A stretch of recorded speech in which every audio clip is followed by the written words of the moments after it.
Jorinda and Joringel were a kind and loving young couple who lived in a small village.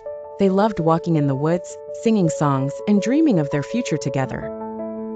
One day, they wandered deep into the forest, unaware that an old witch lived there. Everyone in the village warned them never to go near her castle, but they were too lost in their joy to notice where they were.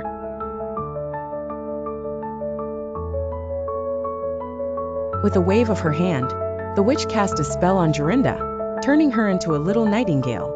She chirped sadly as the witch captured her and took her to her castle. The moment the witch left, Joringel was able to move again, but Jorinda was gone. He cried and called for her, but she was trapped in the witch's tower. Determined to save his love, Joringel wandered the forest for days, thinking of a way to defeat the witch. He searched for wise men and old books, hoping to find a way to break the spell. One night, Joringel had a dream about a bright red flower with a golden center. A voice whispered, "This flower will break the witch's magic." When he woke up, he set off to find it. Joringel searched high and low, crossing rivers and climbing hills. Finally, in a hidden meadow, he found the glowing red flower just like in his dream. Carefully, he picked it and held it close. With the magic flower in hand, Joringel returned to the witch's castle. It was dark and covered in vines, with 100 little birds in cages, all once people like Jorinda.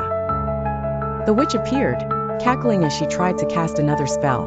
But Joringel held up the flower, and suddenly, she lost her powers. She shrieked and tried to run, but the magic surrounded her.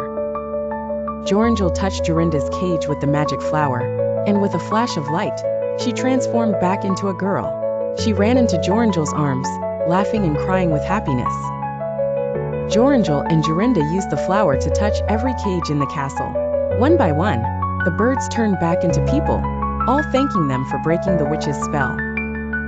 With her powers gone, the witch turned into a puff of smoke and disappeared forever. The castle crumbled, and the dark forest became bright and safe once more. Jorinda and Joringel led the freed villagers back home. Everyone in the village celebrated their bravery with a great feast. Jorinda and Joringel built a little house in the village and lived happily ever after. Jorinda still loved to sing, and Joringel always smiled when he heard her voice. With the witch gone, the forest became a peaceful place. Birds sang, flowers bloomed, and no one was ever afraid to walk there again.